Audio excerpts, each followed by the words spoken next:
This is Mae Brussel. This is the second half of tape 851, March 28, 1988. Last week I began what I called part one. It's really a continuation on the subject of Aryan nations, but this is part two of the trial of these people for treason. These people are now 13. One has already been let off the case, a man who supplied weapons but claimed he didn't know they came from stolen money. Back in April of 87, almost a year ago, on broadcast 803, I mentioned that 15 white racists were indicted for murder, plotting to overthrow the government, and I briefly mentioned the defendants at that time. As I say, now there are 13, and the most important of them, with links to the Air Force and the military, well, two of the most important, William Pierce and Mr. Metzger, are not defendants in this case. Pierce is head of the National Alliance. That was earlier the National Nazi Party run by Mr. Rockwell. He came from the Air Force, worked for United Technology. Another important one not included in this case of treason is Mr. Metzger. His son, and he helped found the skinheads, the group of youth Nazis that are currently about beating up people, and I mentioned that last week. But I did mention, going back to last April, that they had been indicted, and now the trial is taking place. And last week I gave the names of the defendants. Since that time, defendant number 10, Robert Neil Smalley, this last week, was let off on, he was acquitted on all charges. Now, included in these intentions of these white supremacists, and I might have mentioned before, but a lot of people are really not aware of what is on their mind, their view. They've been charged for wanting to put cyanide into water, and the various obvious charges are pretty well spelled out. But in their minds, they believe, first of all, that whites, and they declare this quite openly in interviews and in their pamphlets and literature and at press conferences and so forth, that white people are the people of God. That they sincerely believe that. The second thing they believe is that Jews are spawn of Satan, that they come out of Satan, that if there's good and evil in the New Testament and there's Satan, Jews spawned of Satan. The third is that blacks are subhuman. They call them mud people, descendants of the devil, suitable as slaves for whites. Fourth thing is the United States government is now called ZOG, Z-O-G, Zionist Occupation Government, that they want to change.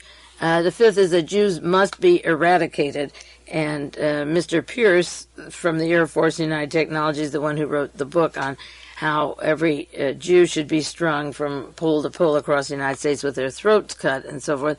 Jews must be eradicated. The next is that the Holocaust never happened, and their simpatico at Liberty Lobby, Willie Carto and that group, believing that the Holocaust never happened. And of course, Mark Lane, the writer-researcher, is the attorney for the group that believes that the Holocaust never happened.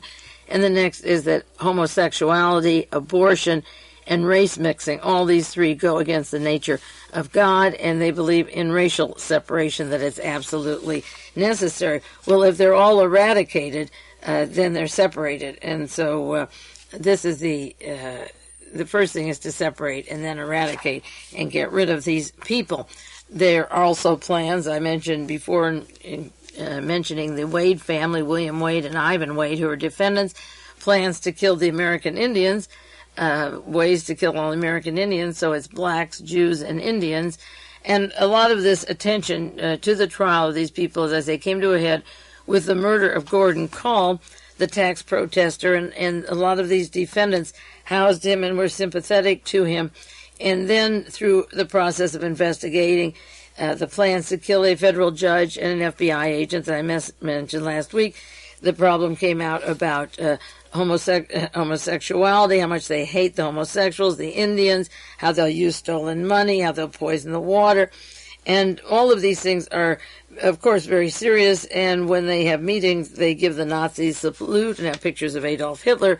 So the fundamental idea behind this group is not new, and the organizers, the real power base in our government, the kind that do the rituals in Himmler's castle and believe that the Waffen-SS is still alive, are very protected at West Point and other military establishments, whether within the SEALs or in Vietnam or I'm sure fighting Central America, the higher-ups are very safe, but these lower echelon, who are also dangerous, can be rounded up to show that you can't openly talk about sedition or treason.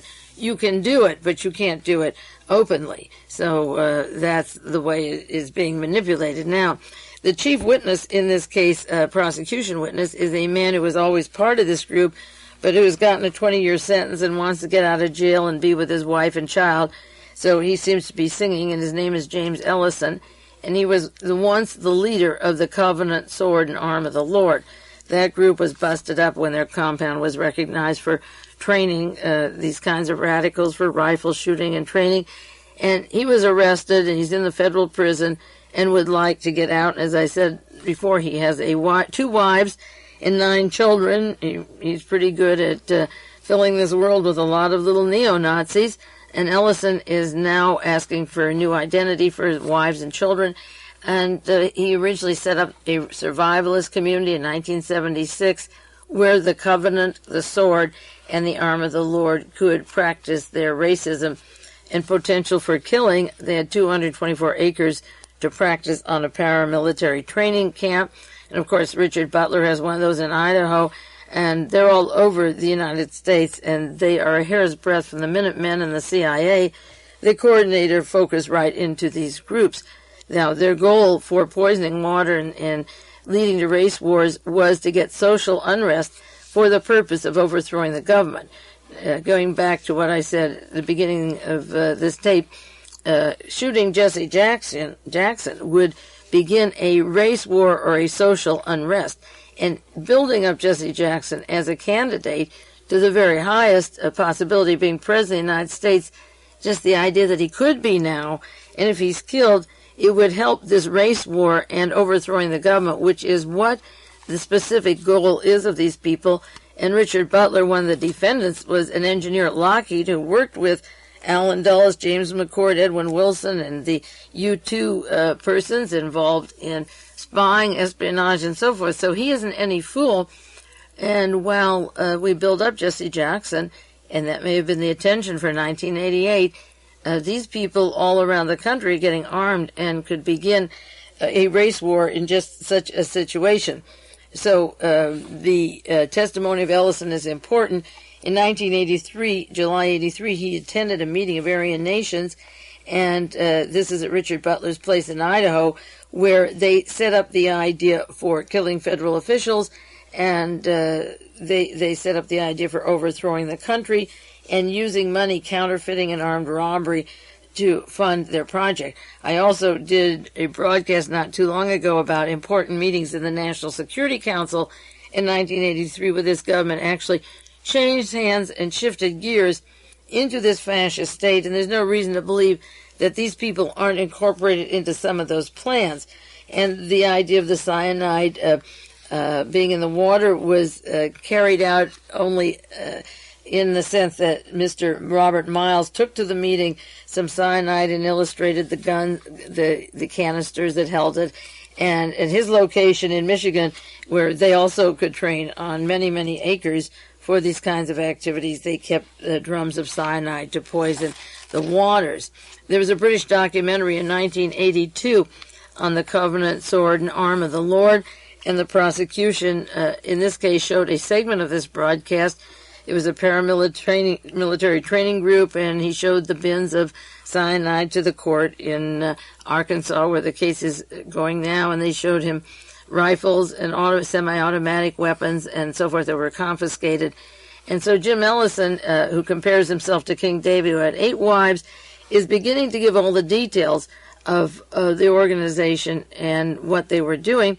And he gave some details in the newspaper in Arkansas, this was February 24th, on why they decided to target pawn shops in Springfield, Missouri, for robberies. And this was instead of going to candy stores or shoe repair shops. He said because they were all Jewish, the pawn shops. So they planned to kill the owners after they robbed.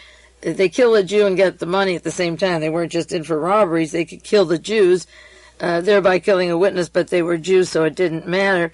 And Jim Ellison was told after one of these robberies that by a witness in the trial that they shot the man in the head, and he said, "Why did you kill him?" And he said, "Well, he was an evil man. He was a Jew. He just needed to die."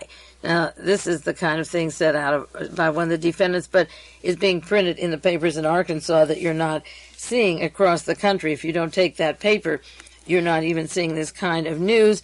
And again, Ellison has been testifying about using the means to interrupt the flow of gas going into pipelines into Chicago, from Fulton to Chicago.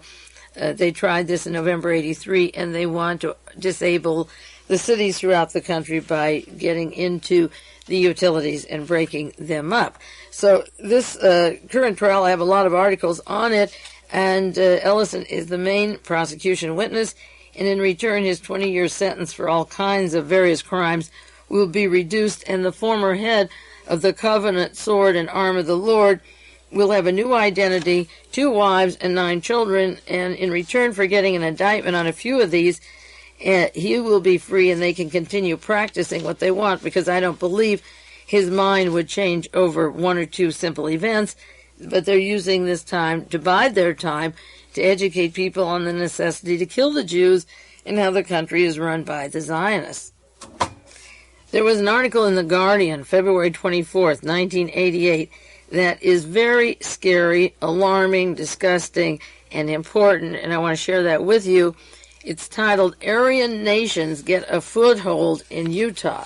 The Aryan Nations, of course, run by Richard Butler, who's now one of the defendants in Arkansas. The Aryan Nations get a foothold in Utah, and this is what the article's about.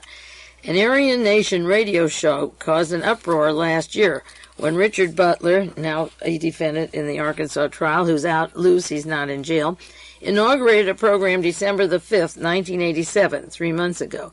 The Utahns were alarmed to learn that the far rightists had made so many inroads into the state. The Utah National Guard was purged of Nazis just this past year. The National Guard was a source of weapons for Nazis in America, and Mr. Richard Butler announced that his Church of Jesus Christ, Aryan Nations, would open his office in Utah at a time when the Nazis were getting weapons from the Utah National Guard. Plans were made to move into Ogden or Provo, Utah, where more than half of Utah's black population lives, about 10,000 in the state of Utah. There was the murder by a black man convicted of sadistic multiple murder. He was charged with doing a murder, and this aroused racism and tension in the black community, the fact that a black man had done a murder. The Counter-Marxist Hour, which they call it, a weekly, on radio station KZZI, an AM radio station, announced their support for the Aryan Nations when the black man was charged with killing a white man. Dwight McCarthy, and that name is important, is the host. He planned a weekly Aryan Nations Hour starting December 3rd, 1987. In San Francisco, Mr. Metzger has his own TV channel for the Nazis and Aryan Nations. The KZZI owner and manager, John Hinton, said this is a matter of free speech, and I just cited what they think about blacks, whites, and Jews, their goals. It's not just speech, but it's inciting to riot, inciting to kill. McCarthy said that as the disc jockey there, he would be paid $100 an hour on Saturday morning for airing the Aryan Nations. 400 protesters gathered near KZZI. Joe Roach read Mr. Butler's platform for the Aryan Nations, which I just cited a little bit of on this tape, and in quotes, "Everyone is talking about free speech, and these people are talking about killing people," was a quotation of a man in Utah, and that is my opinion also, that it isn't free speech, it's talk about how to murder people. And the article goes on by December the 15th, just before Christmas. The end of the program was announced, and the blame, of course, went to the liberal Marxist coalition of homosexual Zionists who didn't want the radio program on. So Mr. Hinton lost his sponsors, and Richard Butler said they would return on the air, and I believe he means they would return. Now, there are new laws in Idaho that went into effect when the Aryan Nations became so prominent there against malicious harassment for religious and racial reasons. And those laws lost the activity of the Aryan nations and declined a lot of their racism, because you can't have harassment for religion or race. And plenty of that was going on in Idaho. So now they're trying to bring back that law, not bring it back, enter it into Utah, and it actually should be in 50 states, that you can't harass or threaten somebody for their life if they're black or Jew or Vietnamese or whatever. The article continues, the Utah State Guard was reorganized in 1987, in February of 87. They had to change it because the Guard was infiltrated for a long time. The long-dormant Utah State Guard was reactivated as soon as Ronald Reagan was president in 1981. He called for the state units to go to Central America, and Ronald Reagan wanted to activate the National Guard. The Utah National Guard had grown. Originally, until Reagan was inaugurated, there were 30 people. When Reagan became president, and soon after, there were 400 officers. One half of this group, that would be 200, had military experience. Many were convicted felons. Many were mental cases, and many were Nazis. Now, mental cases could be the zombie type who were programmed to do various assassinations or murders, and murder easily. I remember my attention came to Jonestown when I learned in the fall of 1979 that there was a cult down in Guyana that originated in San Francisco and Ukiah in California, where members of the cult had to sign papers admitting political assassinations, and the murders hadn't taken place yet. They were practicing the admission of murders that they hadn't done, but they would be the patsies for. So going back to the Utah National Guard, it used to be 30. Reagan became president. He wanted the National Guard in every state to be reactivated, to be sent into war areas, and they practiced frequently in Central America. Half of these came from the Vietnam or Korean experience, and half of them were convicted felons, or many of them mental cases and Nazis. And according to this story, it attracted the Rambo types. And soon the Guard again had to be purged. Starting in 1987, February of 87, they realized what was happening, and now they have gone back to 31 officers from the 400 officers. Now, regarding the radio talk show host that invited Richard Butler and the Nazis from Idaho to have a weekly program talking about killing people, this Mr. McCarthy, the same Dwight McCarthy that was the host to the Aryan Nations Hour in Utah, was also a recruiting officer for the Utah State Guard.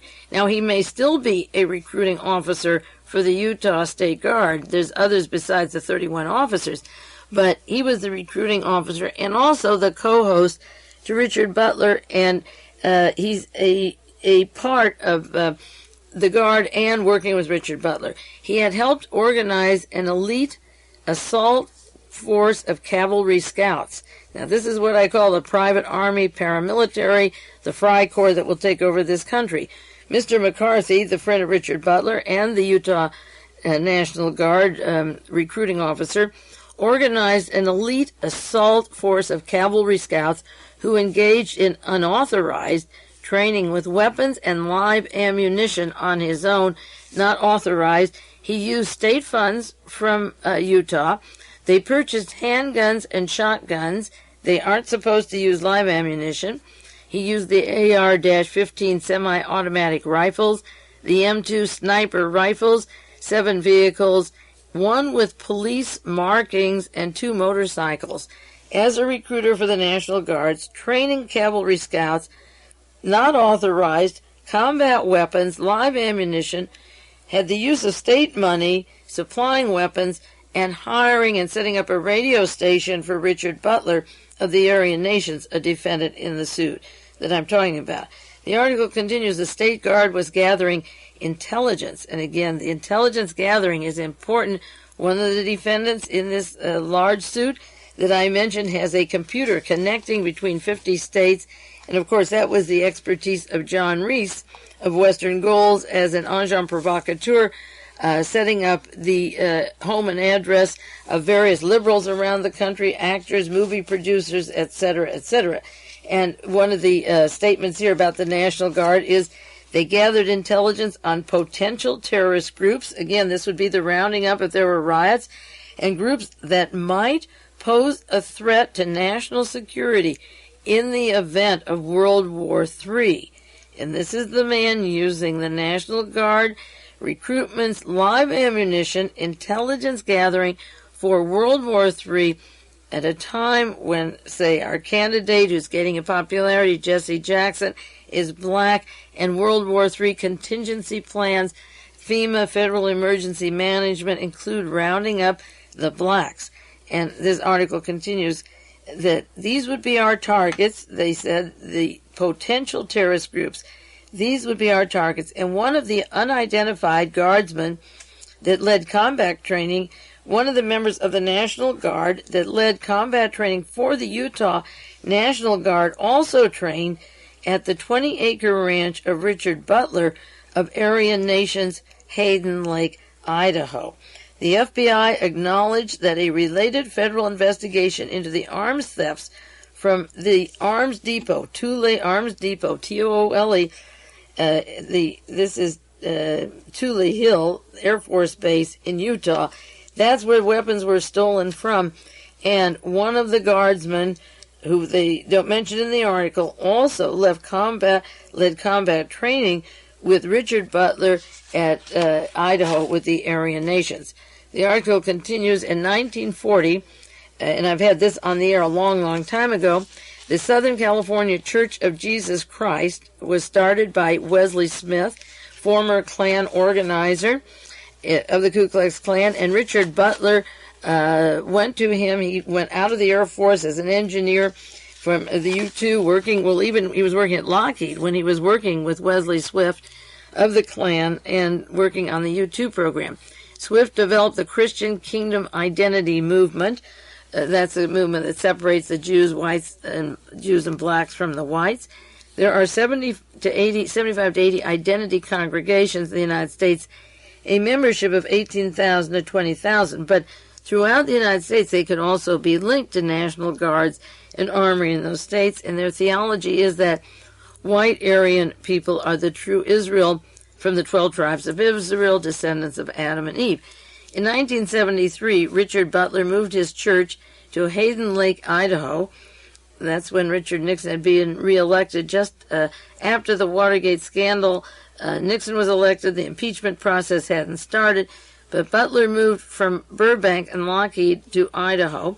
From 1981 onward, when Reagan was president, the gospel he started to preach was about creating his own Aryan nation in the Northwest, and he brought together these various identity groups that I've mentioned, the Posse Comitatus, the Christian Defense League, the Christian Patriots Defense League, the Covenant Arm, the Sword of the Lord, the Nazis, the Klan, the neo-Nazi extremists, the armed survivalists, the tax resistors, and others carrying out their war against the United States government.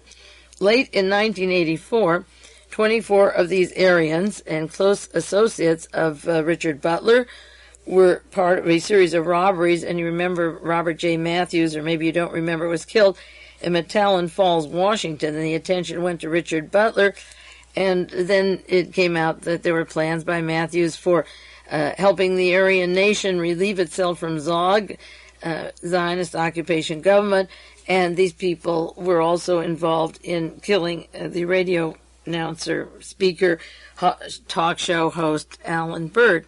And the order had accumulated $4 million just from a bank robbery in Ukiah, and where that money is has not been revealed or shared.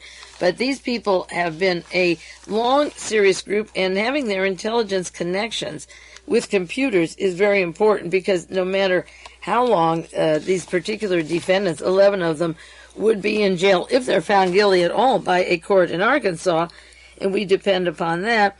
The important man in this operation, in addition to people like John Reese of Western Gold, the important man is Louis David Beam from Dallas, Texas, who has been running a computer to connect all the organizations. He's a Vietnam veteran, and he wants to connect all of them by computer, and along with John Reese, they help identify the homes and addresses of people who would be selected targets, and they speak of rounding up for World War III and worked with the National Guard and worked with Richard Butler, a kingpin in this, and Robert Miles from Detroit, Michigan, and Louis David Beam. Those are the three biggies in this case. One having the connections to the far right and the military right connected to the Pacific, to Douglas MacArthur and Charles Willoughby, the people behind Reagan's nomination and election. And after 8 years of that, you can look back, the same people behind the China lobby and the powers behind Richard Nixon. And then the importance of the Michigan connections and the David Beam computer connections. I've gone in and might stress them frequently, but these people, because they've been indicted in Arkansas, doesn't mean at all that they'll go to jail or that there isn't a backup team that supports them and is making a contingency in case of World War III or civil riots where they know how to round up.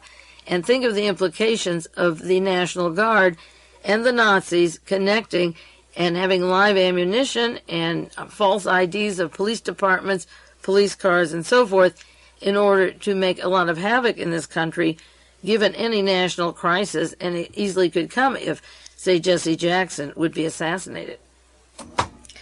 I'll do more on the trial of the Aryan nations next week or the week after. I want to keep up a little bit each week on what's happening in that trial. Fucking terrorist.